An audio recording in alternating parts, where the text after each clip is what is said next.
യേശു ക്രിസ്തുവിൽ ബഹുമാനരായ എൻ്റെ സഹോദരന്മാരെ, നിങ്ങൾക്കെല്ലാവർക്കും യോശുവയുടെ പുസ്തകത്തിലേക്കുള്ള പഠനത്തിൻ്റെ 2ാം എപ്പിസോഡിലേക്ക് സ്വാഗതം. കർത്താവിൽ ആശ്രയിച്ചുകൊണ്ട് കഴിഞ്ഞ ദിവസം യോശുവയുടെ പുസ്തകത്തിൻ്റെ പഠന പരമ്പര നാം സമാരംഭിച്ചിരിക്കുന്നു. കഴിഞ്ഞ ദിവസം ദൈവദാസനായ യോശുവയെ സംബന്ധിച്ചുള്ള ഒരു ഇൻട്രൊഡക്ടറി സ്റ്റഡിയാണ് ഈ ബന്ധത്തിൽ നമുക്ക് ചെയ്യുവാനായിട്ട് ഇടയായിത്തീർന്നത്. യോശുവയുടെ പുസ്തകത്തിലെ വിഷയ വിഭജന വെളിച്ചത്തിലാണ് ഈ പഠനം നാം മുമ്പോട്ട് കൊണ്ടുപോകാൻ കർത്താവിൽ ആഗ്രഹിക്കുന്നത്. ഇന്ന് രാത്രിയിൽ ഇസ്രായേൽ ജനം കൈവശമാക്കുവാൻ പോയിരുന്ന ആ പുതിയ ദേശം, ആ ദേശത്തെ സംബന്ധിച്ചാണ് നമ്മൾ പഠിക്കുവാൻ പോകുന്നത്. ഞാൻ കഴിഞ്ഞ ദിവസം ഓർപ്പിച്ച പോലെ ഈ ക്ലാസ്സുകൾ മിസ് ചെയ്യാതെ ആരൊക്കെ ഇത് അറ്റൻഡ് ചെയ്യുമോ അവർക്കൊക്കെ വരും ദിവസങ്ങൾ തങ്ങളുടെ പഠനത്തിൽ ഇത് ഏറെ പ്രയോജനഭവിക്കും എന്ന് കർത്താവിൽ വിശ്വസിക്കുന്നു. 2 വസ്തുതകളാണ് ഈ പുതിയ ദേശത്തെ സംബന്ധിച്ചുള്ള പഠനത്തിൽ നമുക്ക് ഇന്ന് രാത്രി പഠിക്കുവാനുള്ളത്. ഒന്ന്, the promise of the land, വാഗ്ദത്തം ചെയ്യപ്പെട്ട ദേശം. 2, ഇമ്പോർട്ടൻസ് ഓഫ് ദി ലാൻഡ്, ദേശത്തിന്റെ പ്രാധാന്യത. ഈ 2 കാര്യങ്ങൾ മാത്രമേ ഇന്നത്തെ ക്ലാസ്സിൽ എടുക്കുവാനായിട്ട് നിർവാഹമുള്ളൂ. അതിൽ നമ്മൾ ഈ ദേശത്തെ സംബന്ധിച്ചുള്ള വാഗ്ദത്തം പഠിക്കുമ്പോൾ ഈ പുസ്തകത്തിൽ, യോശുവയുടെ പുസ്തകത്തിലെ 87 പ്രാവശ്യം ഇസ്രായേൽ ദേശം, ആ ദേശത്തെ ഉദ്ദേശിച്ച ദേശം, ലാൻഡ്, ദേശം എന്ന വാക്ക് പരിശുദ്ധാത്മാവ് ഉപയോഗിച്ചിട്ടുണ്ട്. 87 പ്രാവശ്യം. മാത്രമല്ല, ഈ പുസ്തകത്തിൽ അതിപ്രധാനമായ 3 വിഷയങ്ങളാണ് നമുക്ക് കാണുവാനായിട്ട് സാധിക്കുക. ഒന്ന്, ഇസ്രായേല് ഈ വാഗ്ദത്ത ദേശത്തേക്ക് പ്രവേശിക്കുന്നത്. 2, ദേശം അവരെ കൈവശമാക്കുന്നത്. 3, ദൈവത്തിൻ്റെ വാഗ്ദത്തം അവരെ അവകാശമാക്കുന്നത്. ദേശത്തേക്കുള്ള പ്രവേശനം, ദേശം യുദ്ധം ചെയ്ത് അത് വെട്ടിപ്പിടിക്കുക. 3, വാഗ്ദത്തം അവകാശമാക്കുക. എന്നിങ്ങനെ 3 പ്രത്യേക വിഷയങ്ങളാണ് ഈ യോശുവയുടെ പുസ്തകത്തിലെ പ്രമേയമായി നമുക്ക് കാണുവാൻ സാധിക്കുന്നത്. ഈ ദേശം, കനാൻ ദേശം എന്ന് പറയുന്ന ഈ ദേശം, ദൈവം ആ ജനതയ്ക്ക് തലമുറയായി നിത്യാവകാശമായി നൽകുമെന്ന് അവരുടെ പിതാവായിരുന്ന അബ്രഹാമിനോട് ദൈവം വാഗ്ദത്തം ചെയ്തിരുന്നതായി നമ്മൾ വായിക്കുന്നു. ഉൽപ്പത്തി പുസ്തകം അതിന്റെ 12-ാം അധ്യായത്തിന്റെ 1 മുതൽ 7 വരെയുള്ള വാക്യങ്ങൾ. ആ വാഗ്ദത്തം പിന്നീട് ഇസ്ഹാക്കിനോടും യാക്കോബിനോടും ഗോത്രപിതാക്കന്മാരോടും ദൈവം ആവർത്തിച്ച് ഉറപ്പിച്ചു പറയുന്നതായി നമ്മൾ വായിക്കുന്നുണ്ട്. അതിന്റെ എല്ലാ റെഫറൻസ് ഞാൻ നോട്ട് ചെയ്തിട്ടുണ്ട്, പക്ഷേ എല്ലാം ഉദ്ധരിക്കാൻ എനിക്ക് സമയമില്ലല്ലോ.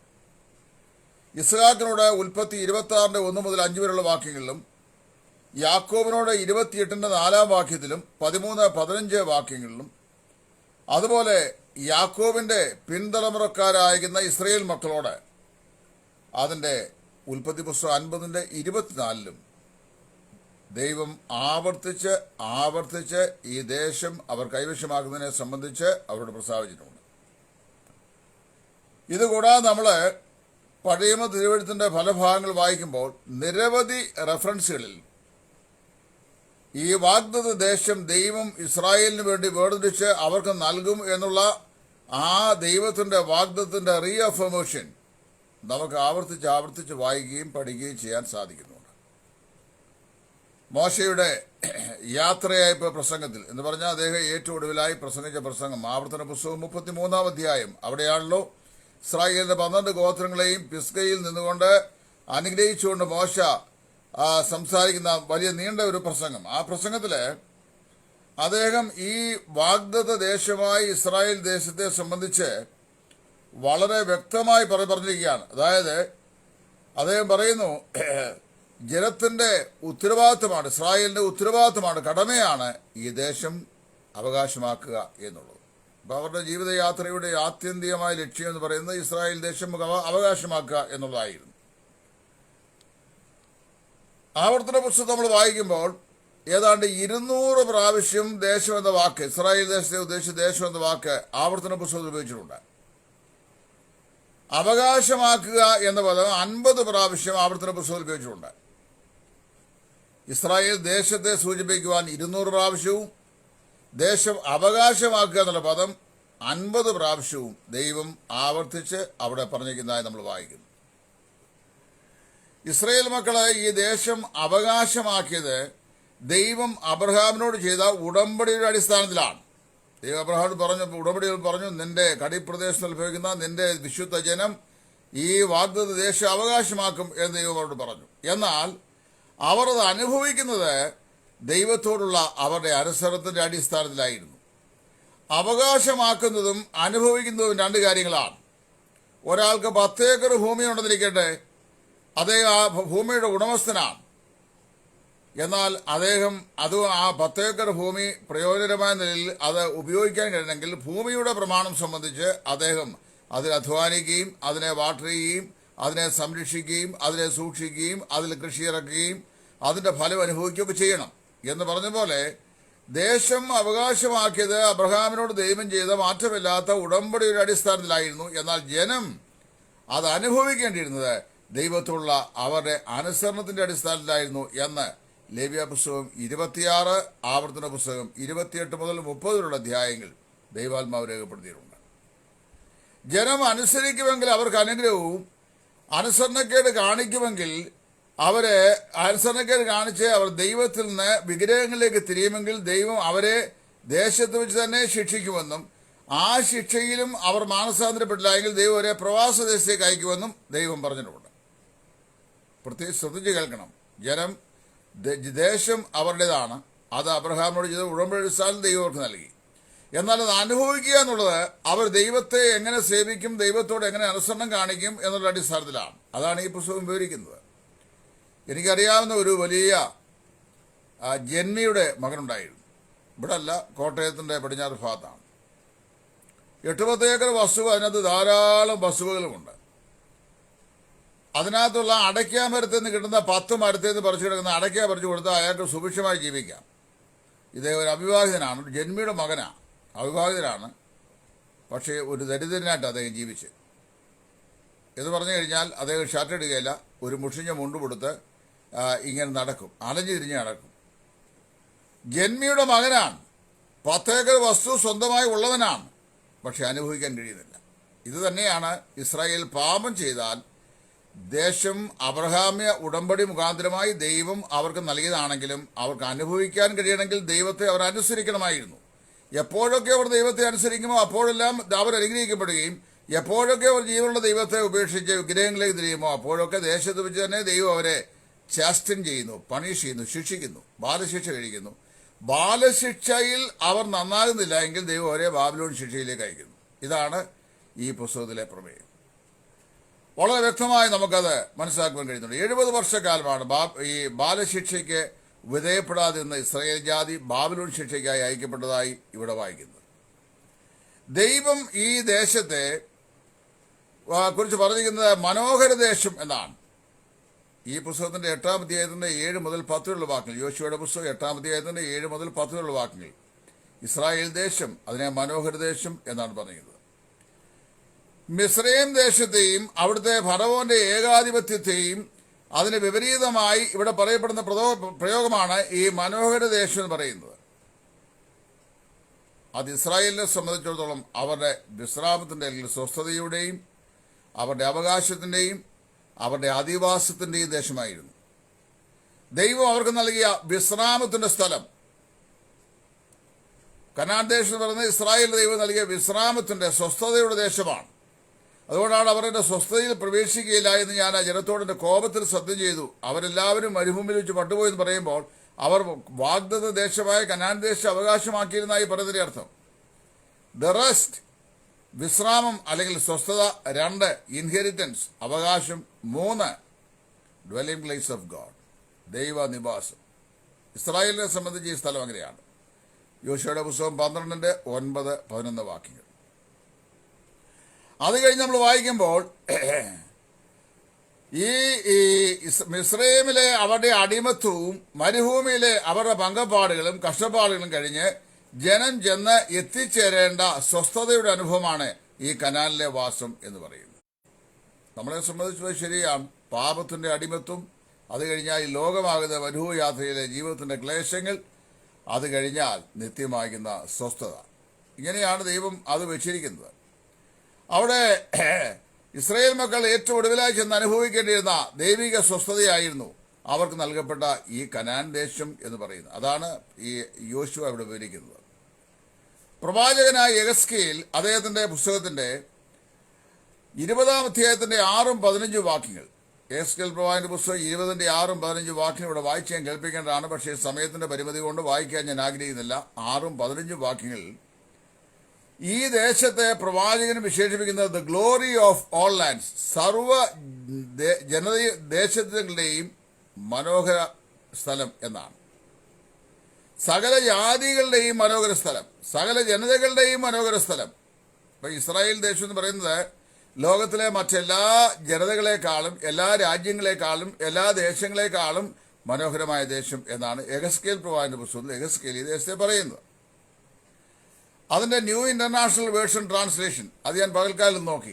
NIV Bible. NIV ഞാൻ ഉപയോഗിക്കാറില്ല, കാരണം അതിൽ ഒരുപാട് മിസ്റ്റേക്സ് ഉണ്ട്. എങ്കിലും ഈ വാക്യം ഞാൻ നോക്കിയപ്പോൾ പല വേർഷൻ നോക്കിയപ്പോൾ NIV-ലാണ് കുറെ കൂടെ കറക്റ്റായി തോന്നിയത്. അവിടെ എഴുതിയിരിക്കുന്നത് the most beautiful of all lands എന്നാണ്. എല്ലാ ഭൂമിയിലെ എല്ലാ സ്ഥലങ്ങളെക്കാളും എല്ലാ ദേശങ്ങളെക്കാളും ഏറ്റവും അധികം സൗന്ദര്യമുള്ള ഏറ്റവും മനോഹരമായ ദേശം അതാണ് ഈ കനാൻ ദേശം. യെഹെസ്കേൽ അങ്ങനെ പറയുന്നത്. The beauty of all Nations, എല്ലാ ജനതകളുടെയും എല്ലാ ദേശവാസികളുടെയും സൗന്ദര്യം, എല്ലാ ദേശത്തെക്കാളും സൗന്ദര്യമൊരു സ്ഥലം. ആ സ്ഥലമാണ് ദൈവം അബ്രഹാമിന് വാഗ്ദത്തം ചെയ്യുന്നിട്ട് സന്തതിക്ക് തരുമെന്ന്. 2, ദാനിയേൽ ഈ ദേശത്തെക്കുറിച്ച് പറയുമ്പോൾ അവിടെ പറയുന്നത് ദ പ്ലസന്റ് ലാൻഡ് എന്നാണ്. എന്ന് പറഞ്ഞാൽ മനോഹര ദേശം. 8-ാം അധ്യായത്തിന്റെ 9-ാം വാക്യം, ദാനിയേൽ പ്രവാചകന്റെ പുസ്തകം 8-9. യെഹെസ്കേൽ ഗ്ലോറി ഓഫ് ഓൾ ലാൻഡ്സ്, സകല രാജ്യങ്ങളുടെയും മഹത്വം എന്ന് യെഹെസ്കേൽ പറയുമ്പോൾ ദാനിയേൽ ഈ ദേശത്തെ മനോഹര ദേശം അല്ലെങ്കിൽ സന്തുഷ്ടദേശം എന്ന് പറയുന്നു. 11-ാം അധ്യായത്തിന്റെ 16-ാം വാക്യത്തിലും ഇത് വായിക്കുന്നുണ്ട്. പലപ്പോഴും ഈ ദേശത്തെ വിശുദ്ധ വേദപുസ്തകം പറയപ്പെടുന്നത് പാലും തേനും ഒഴുകുന്ന ദേശം എന്നാണ്. പലസ്തീന്റെ ഭൂപ്രകൃതിയെ സൂക്ഷ്മമായി പഠിച്ച വില്യം ഓൾബ്രൈറ്റ് പോലെയുള്ള ചരിത്ര ഗവേഷകരായ ആളുകൾ അവരുടെ ഗ്രന്ഥങ്ങൾ എഴുതിവെച്ചിരിക്കുന്നത് ഉഷ്ണകാലത്ത് കലപ്പയിൽ ഈ കാളയെ കലപ്പയിൽ കെട്ടി നിരപ്പായ നിലം ഉഴുത് അതിന്റെ മണ്ണ് മറിച്ചിടും.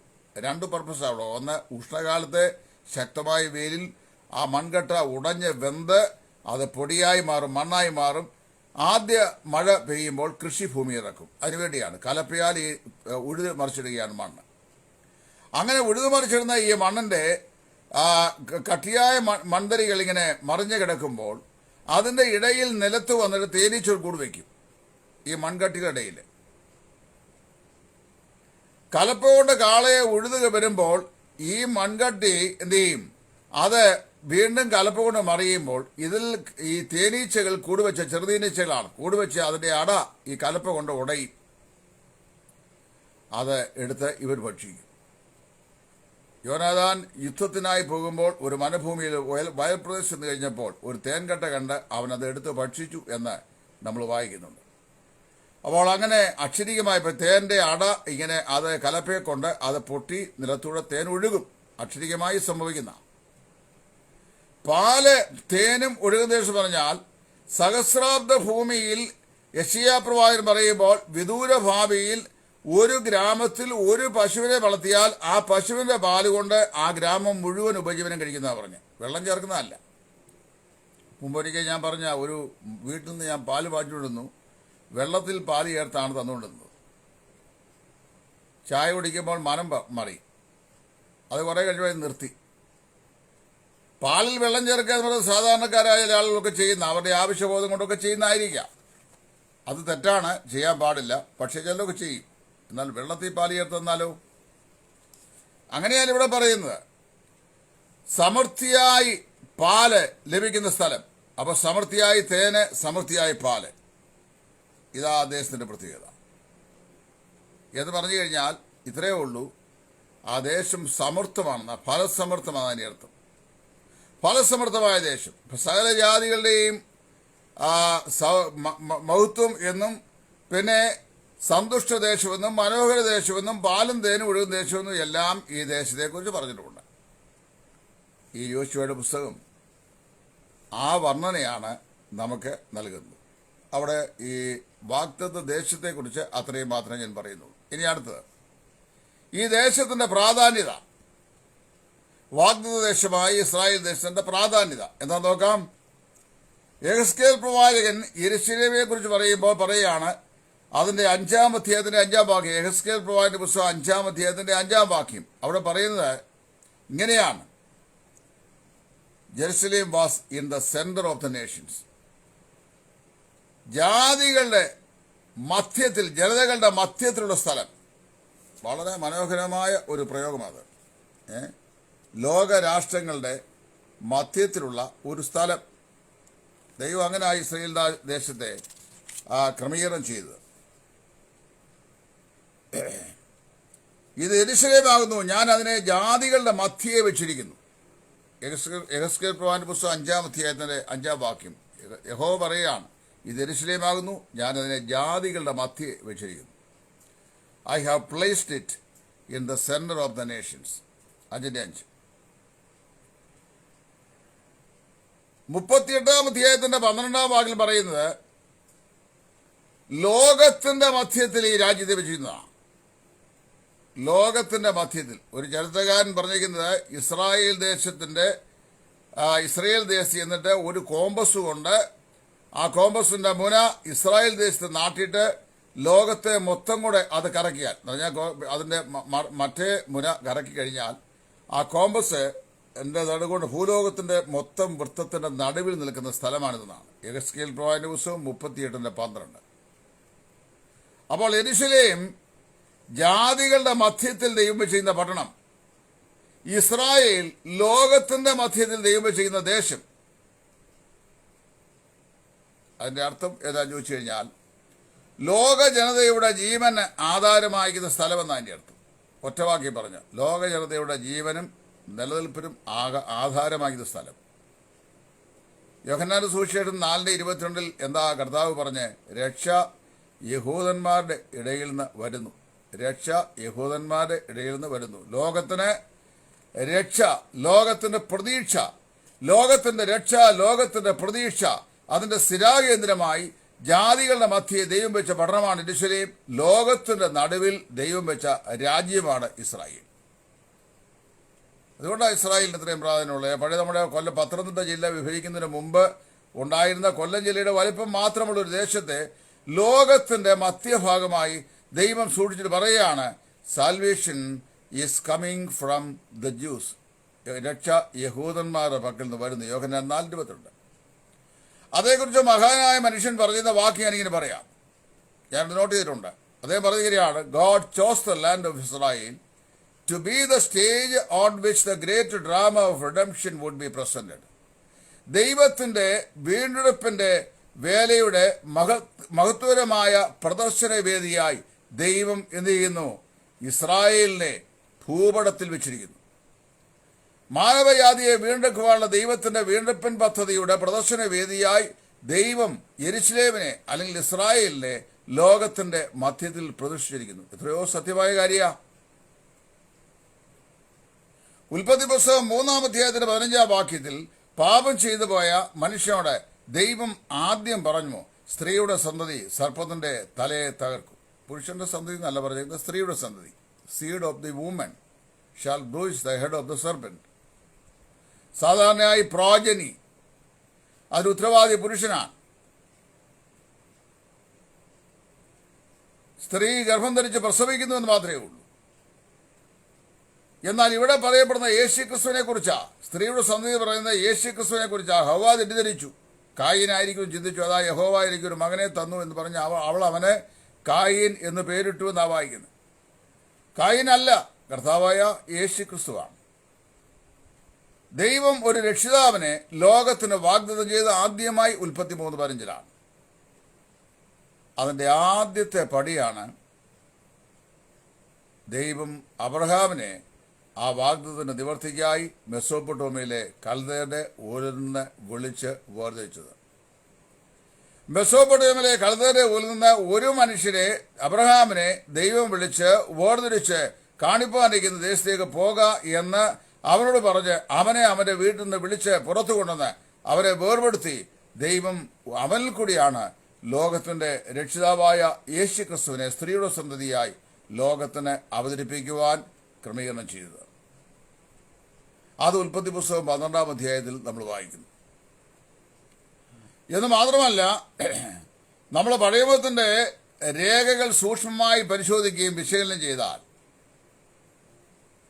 ദൈവത്തിന്റെ രക്ഷാപദ്ധതി, മാനവരാജാതിക്കുള്ള ദൈവത്തിന്റെ രക്ഷാപദ്ധതിയെ ദൈവം കേന്ദ്രീകരിച്ചിരുന്ന ഇസ്രായേൽ ദേശത്തെയും അതിന്റെ ക്യാപിറ്റൽ പട്ടണമാകുന്ന യെരുശലേമിനെയും കേന്ദ്രമാക്കിയാണ് എന്ന് നമുക്ക് മനസ്സിലാക്കുവാൻ സാധിക്കുന്നുണ്ട്.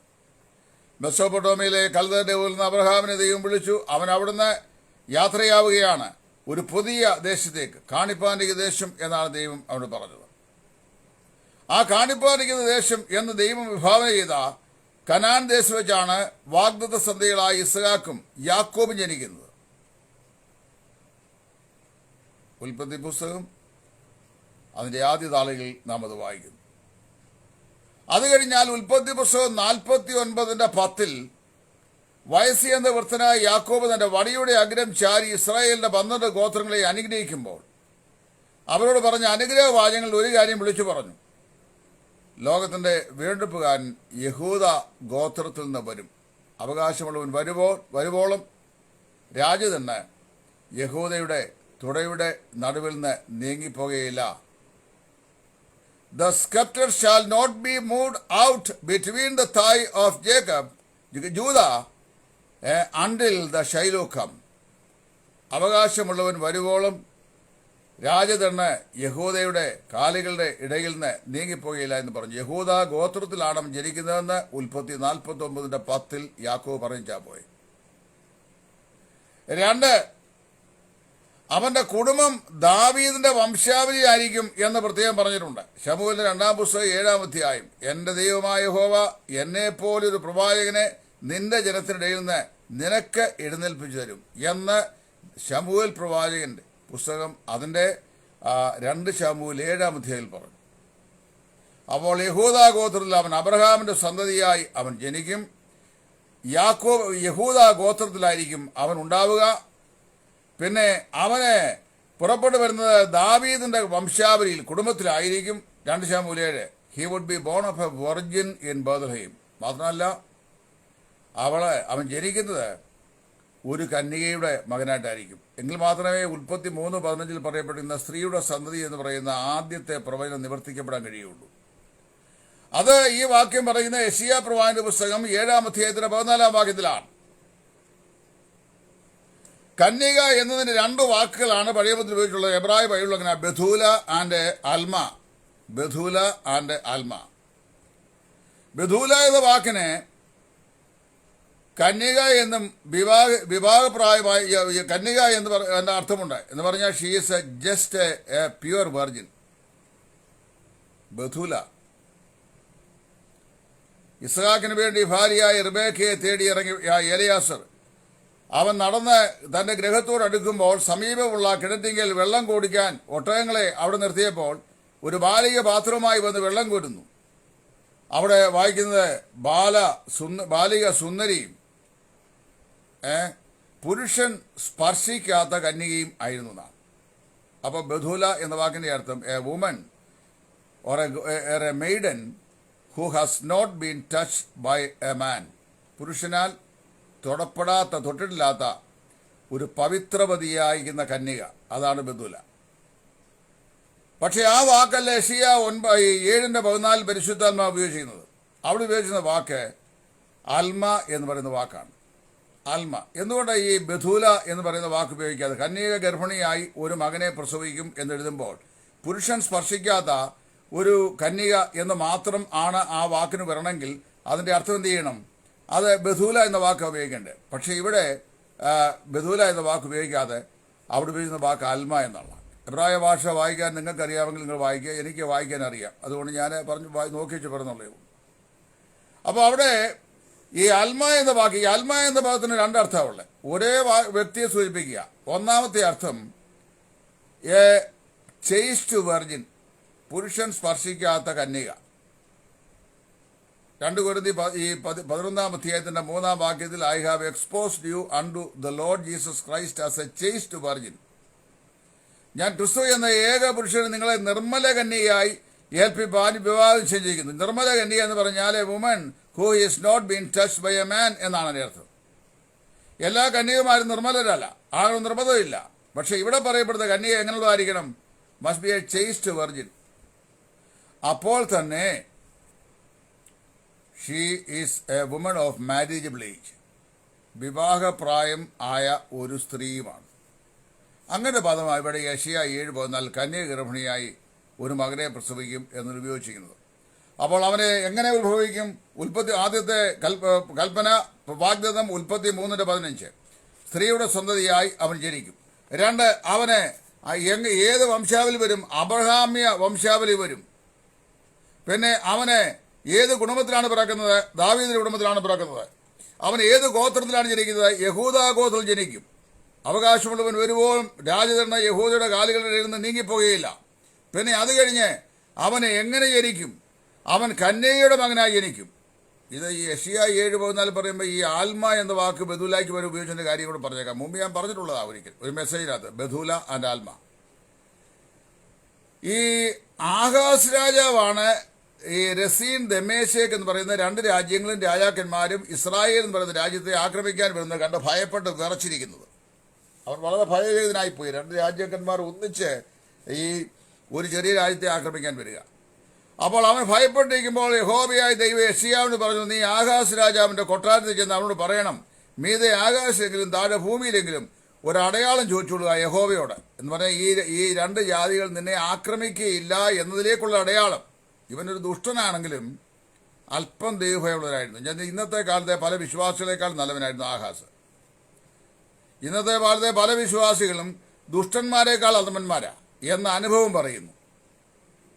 അപ്പൊ ഈ ആഹാസ് ദുഷ്ടനാണെങ്കിലും അല്പം നല്ലവൻ. പറഞ്ഞു, ഞാൻ യഹോവയായി ദൈവത്തെ പരീക്ഷിക്കുകയില്ല, ഒരു അടയാളം ചോദിച്ച് പരീക്ഷിക്കുകയില്ല. അവൻ പേടിയുണ്ടായിരുന്നു. ദൈവത്തെ ഭയമുള്ള ഒരുത്തനായിരുന്നു, പ്രവൃത്തിയൊക്കെ ദോഷമാണെങ്കിലും. അവൻ പറഞ്ഞു, ഞാൻ ചോദിക്കുകയില്ല. അപ്പോൾ യെശയ്യാ പറഞ്ഞു, എങ്കിൽ യഹോവ തന്നെ നിനക്കൊരു അടയാളം തരും. നിനക്ക് ചോദിക്കാൻ പേടിയാണെങ്കിൽ ദൈവം തന്നെ നിനക്ക് തരാം. God himself shall give you a sign. എന്താണ്? Behold a virgin shall be conceived with a child whose name shall be called Immanuel. കന്യക ഗർഭിണിയായി ഒരു മകനെ പ്രസവിക്കും, അവർ ഇമ്മാനുവേൽ എന്ന് പേർ വിളിക്കപ്പെടും. അവിടെ മനസ്സിലാക്കേണ്ട വിഷയം, before the child is brought to the age of accountability to distinguish between good and evil, those 2 nations whom you hate shall be bruised. ഇതാ പ്രവചനം.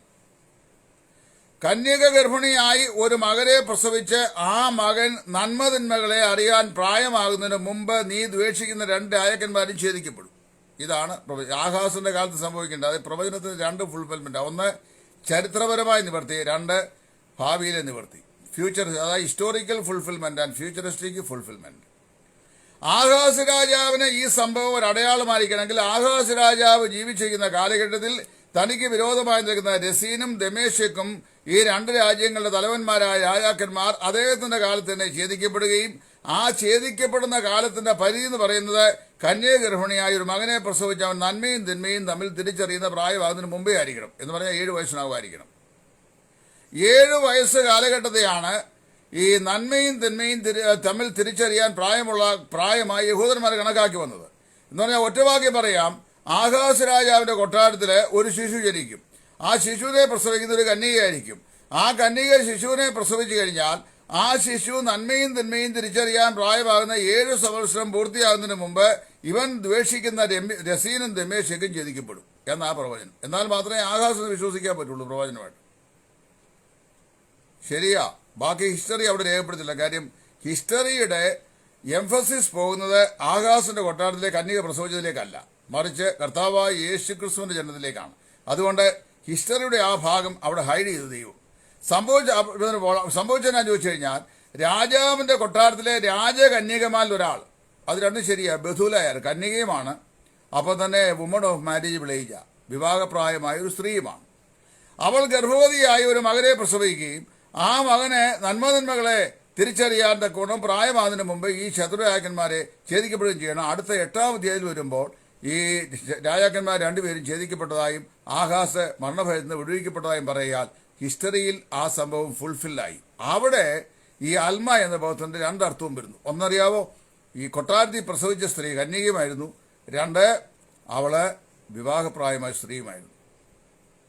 എന്നാൽ യേശുക്രിസ്തുവിന്റെ വിഷയം വരുമ്പോൾ she should be necessarily A chest virgin.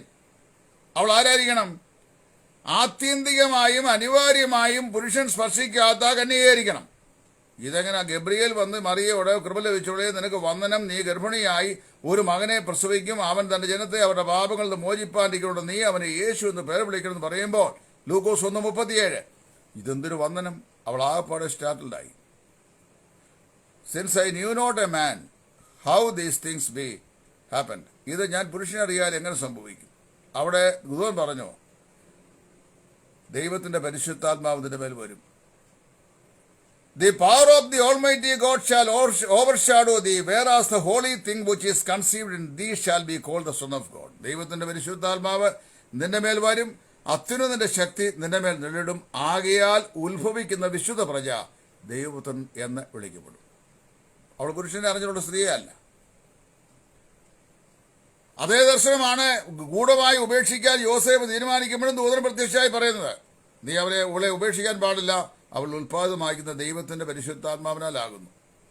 ഈ സംഭവം ചരിത്രപരമായും futuristic ഭാവി തത്വശാസ്ത്രപരമായും നിവർത്തിക്കപ്പെടേണ്ട ഒരു പ്രവചനത്തിന്റെ 2 ഭാഗമായതുകൊണ്ടാണ് ബഥൂല എന്ന് പറയുന്ന വാക്ക് കന്യകയ്ക്ക് വേണ്ടി ഉപയോഗിക്കാതെ ആൽമ എന്ന് പറയുന്ന വാക്ക് ഉപയോഗിച്ചത്. കാരണം വെച്ചാൽ രാജകൊട്ടാരത്തിൽ വിവാഹപ്രായമായ ഒരു സ്ത്രീയെ, അല്ലെങ്കിൽ പ്രത്യുൽപാദനത്തിന് പക്വതയായ ഒരു വിവാഹിതയായ സ്ത്രീ പ്രസവിച്ചൊരു ശിശു ഉണ്ടായി. ആ സംഭവം ചരിത്രപരമായി അവിടെ നിവർത്തിക്കപ്പെട്ടു. എന്നാൽ യേശുക്രിസ്തുവിനോട് ബന്ധത്തിൽ വരുമ്പോൾ അത് നിർമ്മല കന്യക ആയിരിക്കണം എന്ന് നിർബന്ധമുള്ളതുകൊണ്ട് അവിടെ ചേഷ്ടപ്പെട്ടു. ഒരേ വാക്കിന് 2 അർത്ഥമുള്ള പദം പരിശുദ്ധാത്മാവ് അവിടെ ഉപയോഗിച്ചു. അവൻ ക്രിസ്തു കന്യകയിൽ ജനിക്കണം. അടുത്തത്, അവൻ എവിടെ ജനിക്കണം? ബേദലഹീമിൽ ജനിക്കണം. മീകാപ്രവാചകന്റെ പുസ്തകം 5-ാം അധ്യായത്തിന്റെ 2-ാം വാക്യം, നീയോ ബേദലഹീം എഫ്രാത്തെ, നീ യഹൂദ സഹസ്രങ്ങളുടെ കൂട്ടത്തിൽ ഏറ്റവും ചെറുതെങ്കിലും നിന്നെ മേയ്പ്പാനുള്ള തലവൻ നിന്റെ ജനത്തിന്റെ ഇടയിൽ തന്നെ പുറപ്പെട്ടു വരും. അടുത്ത 2-ാം വാക്കിൽ പറയുന്നത് his going for these of the old എന്നാണ്. അതായത് ഫ്രം ഓഫ് ദി ഓൾഡ്, അവന്റെ പുറപ്പാട് പണ്ടേ ഉള്ളതാണ്. അവൻ യഹൂദിയയിലെ ബേത്ലഹേമിലാണ് ജനിക്കേണ്ടത്. ഒടുവിലായി പറയുന്നു, അവൻ മനുഷ്യവർഗത്തിന്റെ പാപത്തിന്റെ പരിഹാരത്തിനായി ക്രൂശിന്മേൽ യാഗമായി തീരും. യെശയ്യാപ്രവാചകന്റെ പുസ്തകം 53-ാം അധ്യായം 22-ാം സങ്കീർത്തനം. ചുരുക്കം പറഞ്ഞു കഴിഞ്ഞാൽ ഇന്ന് നമ്മൾ പഠിച്ച ഈ ഭാഗത്ത് 2 കാര്യങ്ങളാണ് പഠിച്ചത്. ഒന്ന്, പ്രോമിസ്ഡ് ലാൻഡ്, വാഗ്ദത്തം ചെയ്യപ്പെട്ട ദേശം. മറ്റേത്, the importance of the promised land, വാഗ്ദത്തം ചെയ്യപ്പെട്ട ഈ ദേശത്തിന്റെ പ്രാധാന്യത. ഇത്രയും കാര്യങ്ങളാണ് നാം ഇന്ന് പഠിച്ചത്. ഈ കാര്യങ്ങൾ രണ്ടും യോശുവയുടെ പുസ്തകത്തിന്റെ പ്രഥമ പ്രവേശിയിൽ പരിശുദ്ധാത്മാവ് രേഖപ്പെടുത്തിയിരിക്കുകയാണ്. ഞാൻ ഇന്നത്തെ ക്ലാസ് ഇവിടെ നിർത്തുന്നു. കർത്താവിന് മഹത്വമുണ്ടാകട്ടെ. ദൈവം ഇസ്രായേൽ ദേശത്തെ, വാഗ്ദദേശത്തെ ലോകത്തിന്റെ കേന്ദ്ര സ്ഥലമായി പ്രതീക്ഷിച്ചത് എന്തിനറിയാവോ? മനുഷ്യജാതിക്ക് വേണ്ടിയുള്ള ദൈവത്തിന്റെ വീണ്ടെടുപ്പിന്റെ പദ്ധതിയുടെ സ്ഥിരാകേന്ദ്രമായി ദൈവം യെരുശലേമിനെ, ഇസ്രായേലിനെ ലോകാരംഭത്തിന് മുമ്പ് തന്നെ തിരഞ്ഞെടുത്തു എന്നുള്ളതാണ്. നിങ്ങൾക്കറിയാമോ, മഹോന്നതൻ ജാതികൾക്ക് അവകാശം വീതിക്കുമ്പോൾ അവൻ ഇസ്രായേൽ ഗോത്രത്തിന്റെ എണ്ണത്തിന് ഒത്തവണ്ണം ജാതികളുടെ അതിർവരമ്പുകളെ നിയമിച്ചു എന്നാണ് ആവർത്തന പുസ്തകം 30 വായിക്കുന്നത്. അതിന്റെ അർത്ഥം എന്താ നിങ്ങൾക്കറിയാവോ? ഉൽപ്പത്തി പുസ്തകം 11-ാം അധ്യായത്തിലാണ് നോഹയുടെ ഗ്രേറ്റ് ഗ്രാൻഡ്സൺ ആയിരുന്ന പേലേഗിന്റെ കാലത്താണ് ഭൂവാസികൾ കുലം കുലമായി പിരിഞ്ഞു പോയത്. അവിടെ ഭൂവാസികൾ, ഭൂമി വിഭജിക്കപ്പെട്ടു എന്നാണ് അവിടെ ഉൽപ്പത്തി എഴുതിക്കുന്നത്. പക്ഷേ ഭൂവാസികൾ കുലം കുലമായി തിരിഞ്ഞു പോയെന്നാണ് മലയാളം. ശരി, അതാ ശരി. നോഹയുടെ കൊച്ചുമകന്റെ മകനായ പേലേഗിന്റെ കാലത്ത് ഭൂവാസികൾ കുലകുലമായി പിരിഞ്ഞുപോയി. അവർ പിരിഞ്ഞു പോകുമ്പോൾ ഏഷ്യക്കാരനെ, യൂറോപ്പിനെ, ആഫ്രിക്കക്കാരനെ, അന്റാർട്ടിക്കക്കാരനെ, ഓസ്ട്രേലിയക്കാരനെ, ന്യൂസിലാൻഡുകാരനെ, അമേരിക്കക്കാരനെ, കാനഡക്കാരനൊക്കെ എവിടെയാണ് സെറ്റിൽ ചെയ്യണമെന്നുള്ളത് ലോകത്തിന്റെ ഭൂമിയുടെ അതിർ വരുമ്പോൾ ദൈവം നിയമിച്ചു. അങ്ങനെ നിയമിച്ചു കൊടുക്കുമ്പോൾ മഹോന്നതൻ ലോകജാതികൾക്ക് അവകാശം വീതിക്കുമ്പോൾ അവൻ ഇസ്രായേൽ ഗോത്രത്തിന്റെ എണ്ണത്തിനൊത്തവിടെ ജാതിയിൽ വരുമ്പോൾ നിയമിച്ചു. ദാൻ മുതൽ ബർഷേബ് വരെയും മഹാനദി മുതൽ ഫ്രാത്ത് വരെയുമുള്ള അത്രയും ഭൂപ്രദേശം ഉൽപ്പത്തി പുസ്തകം 11-ാം അധ്യായത്തിൽ ലോകത്തിലെ ജനതകൾക്ക് ദൈവം വിഭജിച്ചു കൊടുക്കുമ്പോൾ തന്നെ അതിനു മുമ്പ് തന്നെ ആ ദേശത്തിന്റെ അതിരുകളിലിട്ടിട്ട് അത് ഇസ്രായേൽ മക്കൾക്ക് വേണ്ടി വേർതിരിച്ച് ദൈവം ഇട്ട ശേഷമാണ് നോഹയുടെ പുത്രന്മാരായിരുന്ന ജാതികളുടെ വംശാവലിക്ക് ദേശം അവകാശമായി ദൈവം വിഭാഗിച്ചു കൊടുത്തു. അന്ന് അബ്രഹാം ജനിച്ചിരുന്നില്ല. അബ്രഹാം ജനിക്കുന്നതിന് മുമ്പ് തന്നെ അബ്രഹാമിന്റെ സന്തതികൾ വന്ന് കുടിപാർക്കേണ്ടതായി അവകാശപ്പെട്ട് പാർക്കേണ്ടതായി ദേശത്തിന്റെ 4 വശത്തുമുള്ള അതിരുകല്ലുകൾ സ്ഥാപിച്ച് അത് അവന്റെ സന്തതി പരമ്പരയ്ക്ക് വേണ്ടി വേർതിരിച്ചിട്ടേച്ച് അവിടെ നിന്ന് ലോകത്തിന്റെ രക്ഷകനായ കർത്താവായ യേശുവിനെ ലോകത്തിന് പ്രദർശിപ്പിച്ച് വീണ്ടെടുപ്പിന്റെ പ്രവൃത്തിയെ ലോകത്തിന്റെ മുമ്പാകെ കാഴ്ചവെക്കുവാൻ ദൈവം തന്റെ മുന്നറിവിൽ ക്രമീകരണം ചെയ്ത ശേഷമാണ് ലോകത്തിലെ ജനതകൾക്ക് വസ്തുക്കൾ വീതം വെച്ച് ദൈവം കൊടുത്തത്. ദൈവത്തിന്റെ ജ്ഞാനം, റോമാലേഖനം 9 അപ്പോസ്തലൻ ദൈവത്തിന്റെ ധനം, ജ്ഞാനം, അറിവ് എന്നിവയുടെ ആഴമേ അതെത്രയോ അഗോചരമാകുന്നു പറഞ്ഞ് പൗലോസ് അപ്പോസ്തലൻ ദൈവത്തെ മഹത്വപ്പെടുത്തുകയാണ്. ദൈവം നമ്മെ സഹായിക്കട്ടെ. കർത്താവ് അനുവദിച്ചാൽ തുടർന്നുള്ള ദിവസങ്ങളിൽ യോശുവയുടെ പുസ്തകത്തിനുള്ള മനോഹരമായ ഈ സ്റ്റഡി പരമ്പര എല്ലാ ദിവസവും വൈകിട്ട് 7:30 ഇന്ത്യൻ സമയം 7:30 എല്ലാ ദിവസവും ആഴ്ചയിൽ മൺഡേ ടു സാറ്റർഡേ, സൺഡേ ഒരു ദിവസം ഞാൻ ഫ്രീ എടുക്കും.